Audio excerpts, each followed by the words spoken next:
the repeated administration of allergen extracts in order to IgE sensitized individuals in order to induce clinical and immunological tolerance on allergen re-exposure. So it's a form of therapeutic vaccination in patients with respiratory disease who have an already established secondary immune response to common inhaled allergens. And this form of therapy, certainly nowadays, it can be given by two routes, either the subcutaneous route or the sublingual route.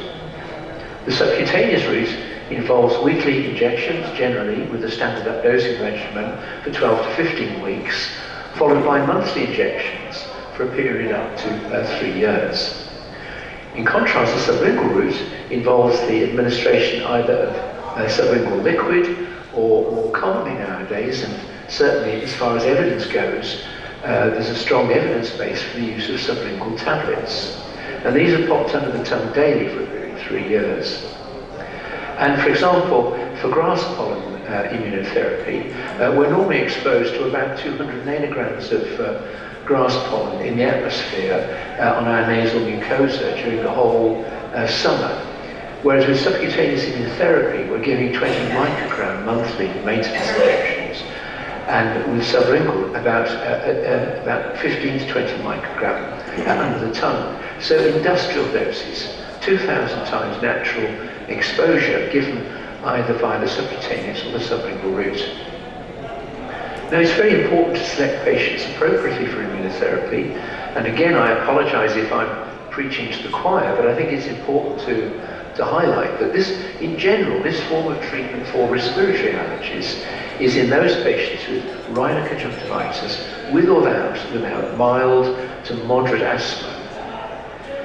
They must have symptoms on exposure to the relevant allergen, and this is where the clinical history is so important. We have to have an objective confirmation of IgE sensitization to relevant allergens either by skin prick testing or IgE testing.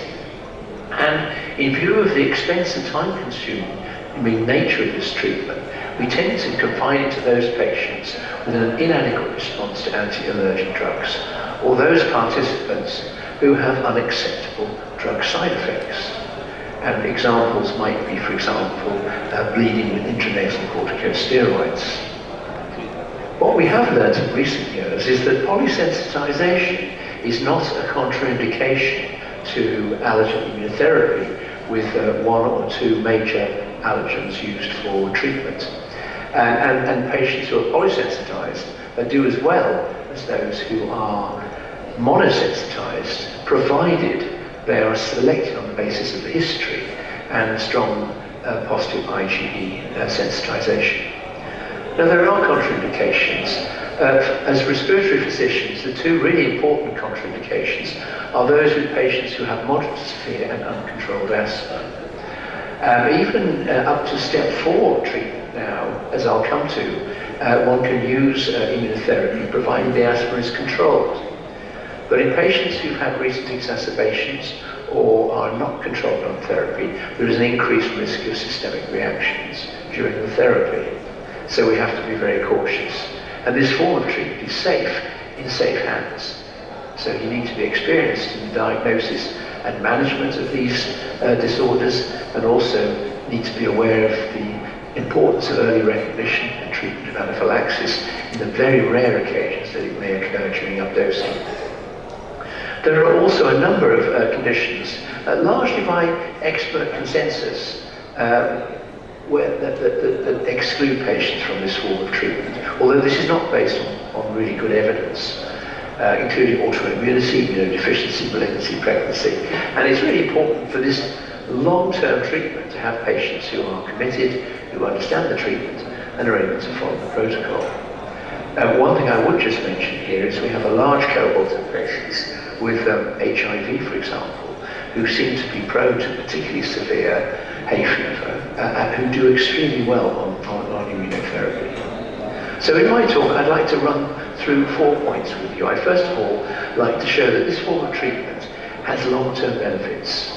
So unlike conventional anti-allergic drugs or anti-asthma inhalers, or even modern biologics for treating more severe asthma, these are symptomatic treatments, and when you stop them, the disease bounces back within a couple of weeks, or at least within the half-life of the drug.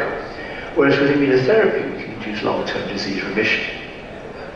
And then I'll go on to talk about real-world evidence in addition to randomized controlled trials, which I think very importantly nowadays highlights the generalizability of these findings from randomized controlled trials, which I would predict where in Pakistan, where house dust mite would be a major allergen, that these are generalizable to Pakistan as well.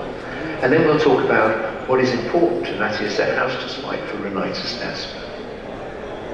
So this just summarizes the meta-analysis that was performed by the European Academy of Allergy and Clinical Immunology back in 2017.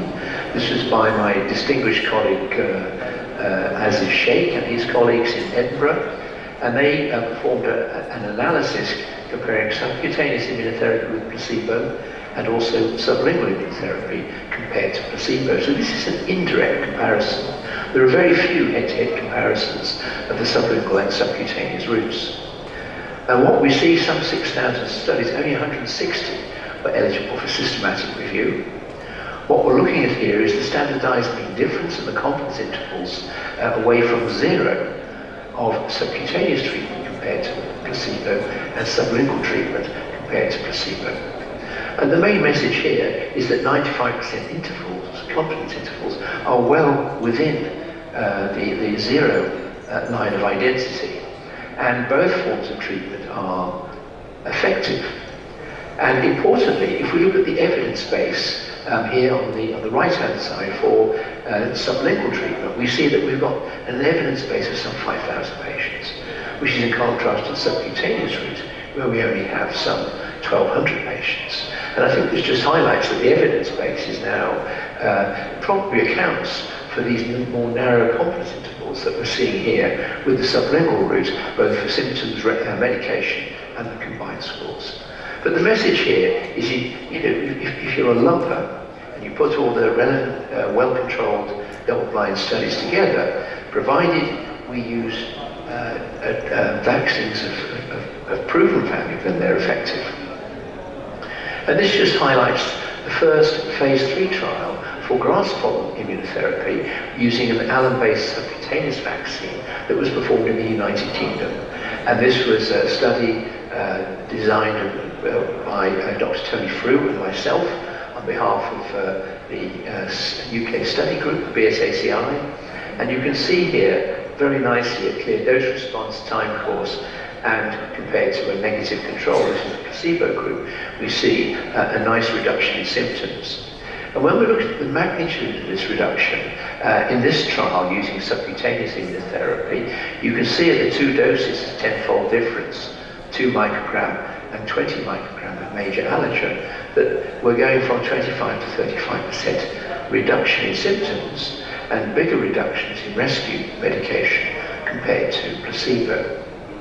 And when you look at a 30 to 40% reduction, you have to bear in mind that these are patients that have free access to state-of-the-art treatment with intranasal steroids and antihistamines. So this is on top of the placebo effects, regression to the mean, and also the effect of effective anti-allergic medication. So that the real effect is close to 70-80% if we take on board these factors. And just to cut a very long story short, what we're looking at here, not subcutaneous, but sublingual immunotherapy to pollen allergies. And here we've got grass pollen, ragweed, birch pollen. Some 600 to 800 participants in each of these groups, often dose-response studies. And this is the mean reduction compared to placebo. And you can see it's almost exactly the same as it was for the grass pollen subcutaneous treatment. So we're seeing a 30 to 35% reduction compared to placebo in the total combined symptom and medication scores, which is the gold standard for the FDA and the European Medicines Agency.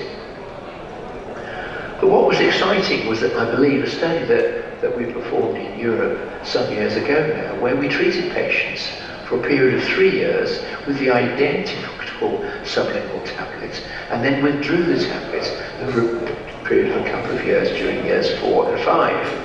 And what you can see, would you believe it, is a 35 to 40% reduction compared to placebo with the sublingual tablets. And this improvement persists for 2 years after a double-blind discontinuation of the treatment. And I'm not going to show you the data, but this has now been replicated in adults and in children in different countries and using different grass pollen or cedar tree pollen vaccines. And there are now 4 large trials involving over 2,000 patients that confirm the fact we're getting this long-term benefit. And this is the big deal when it comes to immunotherapy, is that you get long-term benefits. Now, I just want to highlight that in addition to the randomized controlled trials, if we look in the real world, we see a similar magnitude of effect. And as it says on the left-hand side, this quote from Haynes and the BMJ, if the treatment doesn't work in randomized controlled trials, it's not going to work in real life. But if it does work in randomized controlled trials, you then have to look, at real-world studies. And this is where I want to show you this study that was published in the Lancet journals by Fritsching and colleagues. And this was a large retrospective cohort study over a period of 10 years, which involved, would you believe, 90% of the German population, as reflected in German health records. They're very rigorous in collecting health records. And so this covered almost the whole population.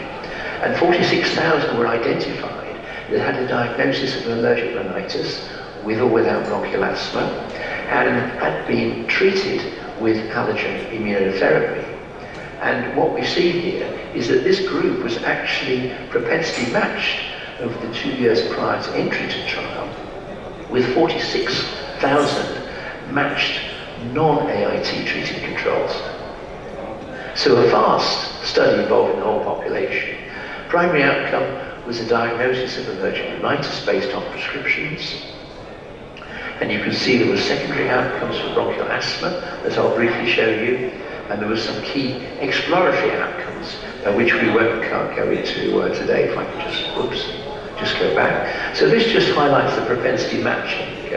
So the 46,000 participants, or should I say NHS German subjects with an AIT were individually matched with a group of controls that had the same severity of allergic rhinitis and or asthma retrospectively over 2 years according to their medication requirements, but had not received immunotherapy. And you can see that they're matched on all these criteria at baseline. So whereas this is not a randomized controlled trial, at least we can be confident that we can retrospectively match the 2 groups. And I think this is what this is what convinced me that real-world studies are really worth doing to complement studies from randomized controlled trials. And you can see that the results were almost the same as if one looked at the randomized controlled trials. And that is that if we look at the AIT treated group in filled circles compared to the triangles, we see a marked reduction in the diagnosis of allergic rhinitis over a period of 9 years, as defined by an absolute change in prescriptions for allergic rhinitis. And you can see that not only was there a benefit, but this was sustained out for 9 years. And these participants would have been treated for a period of 2 to 3 years, or at least. And you can see that these are long-term benefits. And this included all patients on immunotherapy, subcutaneous, sublingual, pollens, molds, or house dust mite, or animal danders. So that an overall long-term effect. And what was of particular interest, I think, for this audience was that there was also a marked reduction in exacerbations of asthma as diagnosed either by hospitalization for asthma or by the prescription of a course of oral corticosteroids, and that this was sustained throughout the trial. The retrospective analysis, it's not a trial, it's a retrospective analysis, And similarly, they were able to track their asthma treatment. And you can see that there was a step down in treatment that was possible in the group receiving allergen immunotherapy. So I think this study extends existing evidence for allergen immunotherapy by demonstrating longer term and sustained effectiveness of allergen immunotherapy in the real world. And the first set of experiments I showed you was in relation to subcutaneous and sublingual pollen immunotherapy, and then also long-term real-world study involving all forms of immunotherapy. And importantly, again for this audience, not only was there improvement in allergic rhinitis, and we forget the importance of as chest physicians, we tend to forget the importance of allergic rhinitis in patients with asthma. Many of them complain bitterly of their noses more so than their chests. So whether or not you improve their asthma by treating their rhinitis, you certainly improve their quality of life by recognizing and treating rhinitis in patients with bronchial asthma. Now I suspect that the prevalence of house dust mite sensitivity certainly in certain areas of Pakistan would be very high. And also, as in other parts of the world, this is a major factor involved in perennial allergic asthma as well as rhinitis. Well, first of all, let's just briefly look at rhinitis in patients who have house dust mite-induced rhinitis with or without bronchial asthma. And this was one study, double-blind, placebo-controlled in young adults in patients with house dust mite sensitivity, objective confirmation, and symptoms on exposure to house dust mite. And you can see, as one would see in our typical population, that only half of these patients or less were monosensitized.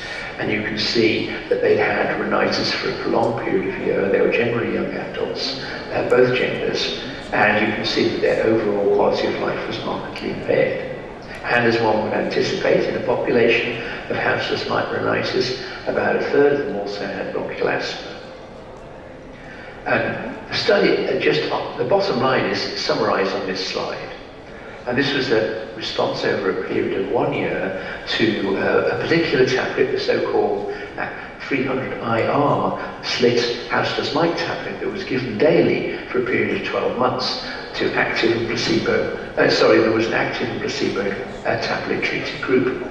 And what we see here is a 17% reduction in symptoms. This is the total combined symptom score compared to placebo. And if we look at a second study, interestingly with the same principal investigator, with a different population of patients, using a different tablet from a different manufacturer. This is the fast dissolving house dust mite tablet. And we see an approximately similar, possibly slightly increased, but not that one could say was statistically different, reduction in total combined rhinitis, conjunctivitis symptom scores over a period of 12 months of the trial. Now what one can note here is the marked reduction in the placebo group. And this is explained by a number of factors. Like in any trial, participants come into trials when they're sick, so they tend to get better anyway. That's regression to the mean. Again, they have free access to state-of-the-art treatment, and of course they're being looked after very well. And so inevitably it's going to be a mild placebo effect. But if we look at, let me just summarize this data for you. The mite tablet treatment is effective in perennial rhinitis, but the studies include a high placebo effect if one's critical, and the effect sizes for the house dust mite tablet appears less than for the pollen tablets, where we're seeing 17 to 20% compared to a 30 to 35% reduction. And I suspect that this is due to the heterogeneity in patients with perennial disease, in whom there is a positive either skin test or IgE test to house dust mite that may not be relevant to their disease, because there are multiple other factors that contribute to perennial rhinitis. Whereas for pollen, we know that people, in England, when they sneeze during Wimbledon fortnight when they're playing tennis, we know it's all due to grass, and so we can select our patients better. And sometimes with house dust mite, one just has to do a therapeutic trial over a period of 12 months.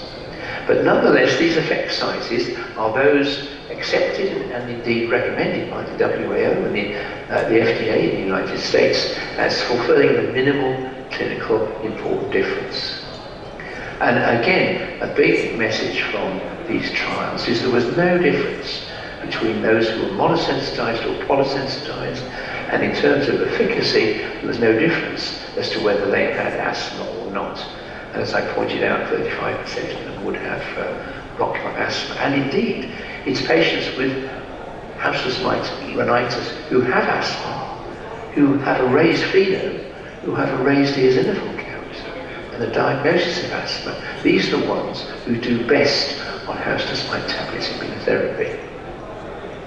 Now finally, and in the hope of leaving some time for questions, I just want to touch on a very important topic for all of us, and that is perennial house dust mite induced bronchial asthma, where patients are selected on the basis of their bronchial asthma, which would be mild to moderate in intensity, and in general would be controlled, although we can discuss that briefly at the end of the session. So let's go back to Aziz Sheikh and his team in Edinburgh and the EAACI meta-analysis that was published in 2017. You have the reference here. This was Darby and colleagues. And we see something slightly different here. We see that, first of all, there are much fewer numbers of patients when we look at the controlled trials for bronchial asthma compared to allergic rhinitis. But secondly, we see a pretty good effect for allergen immunotherapy overall for patients with bronchial asthma. This is including both perennial and seasonal asthma, whereas the database is very, very limited. Back in 2017, that is, for sublingual immunotherapy, and you can see here that the 95% intervals crossed zero compared to placebo, and this was not statistically significant compared to the subcutaneous route. But there have been big changes since then, and large randomized controlled trials have now been performed in children and in adults in the United States and in United Kingdom and Europe, and also in Japan, using the house dust mite tablets sublingually, and the effects sizes are really very different. And I want to show you a couple of those trials. What we're interested as chest physicians is to reduce the burden of either inhaled or oral corticosteroids.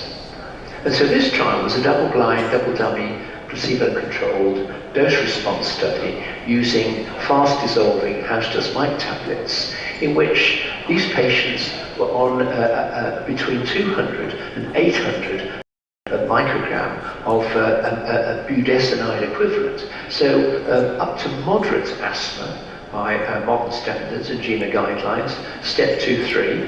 And what happened was that they had a withdrawal of steroids before the treatment in order to establish the optimal dose of corticosteroids, and they were all put on the same inhaled corticosteroid budesonide. And then they were treated with 3 different doses, double-blind, double-dummy, of the house dust mite fast-dissolving tablets, 150 per group, and then they were assessed at the end of the trial over 4 weeks, and the primary outcome was the dose of inhaled corticosteroids.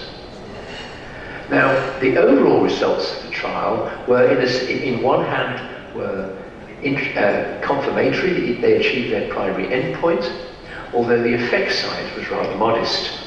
And what we're looking at here is a group of patients who had actually, controlled or mildly uncontrolled bronchial asthma. And this was their baseline requirement for inhaled corticosteroids. And there was a reduction from approximately 400 down to 200 to 300. And this was about equivalent of a 1 puff with a 100 microgram inhaler, but this was statistically significant and provided proof of concept for a reduction in steroid burden. But what was interesting is when they looked at the patients with more severe disease, so they just looked at the patients who were on 400 to 800 microgram of inhaled corticosteroid at the beginning. And what we see here is there was a much more substantial reduction. We're talking about a 50% reduction and we're seeing a reduction in inhaled corticosteroid dose of between 300 and 400 microgram, a 63% compared to a 9% reduction in placebo. And so this may be that this was a ceiling effect that we're seeing here, in the sense that those with mild asthma, because they will rigorously have their dose of inhaled corticosteroids adjusted at the beginning of before the trial, and you can see that perhaps there was not that much room for improvement. Whereas if you look at the more severe group, there was a marked and clinically relevant reduction in inhaled corticosteroid use. But the key study that was performed was this study by Prof and colleagues, published in the Journal of the American Medical Association some incredibly 7-8 years ago now.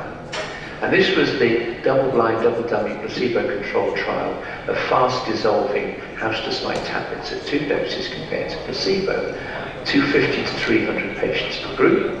They had a reduction initially in their to optimize their treatment and their dose of inhaled corticosteroids.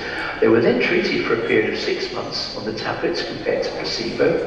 And then during the third period, so this was adjustment following on treatment, and then a very bold trial, they discontinued the inhaled corticosteroid over a period of 6 months. There was a 50% reduction in the first 3 months and a 50% reduction in the second 2 months. And this is the bottom line, and this is almost like looking at a figure of Xolair, anti-IgE therapy for reducing exacerbations in bronchial asthma.